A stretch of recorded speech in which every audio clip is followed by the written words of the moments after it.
চীনে কখন কোন ঋতু চলে কেউ এক্স্যাক্টলি আই থিঙ্ক বলতে পারবে না। কালকে টেম্পারেচার ছিল যেখানে 44, 43 এরকম টেম্পারেচার ফিলস লাইক, মানে এতটা গরম আর বাইরে রোদের এত তীব্রতা যে আমাদের স্কিন কভার পরে বাইরে বেরোতে হয়েছে।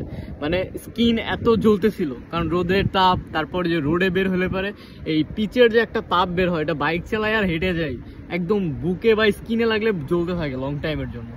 এতটা রোদ ছিল সেইখানে আজকে আমার পড়তে হইতেছে শীতের পোশাক, কারণ আজকে 14 ডিগ্রি সেলসিয়াস।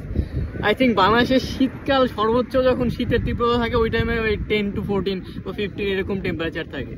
আর এখানে গ্রীষ্মকাল চলে এখন, বাট এর মাঝেই শীতের পুরো আমেজ এখন, কারণ সবাই শীতের পোশাক পরে বের হইতে হইতেছে। এতটা ঠান্ডা, বাইক চালাইতেছে আমার কান বরফ হয়ে গেছে।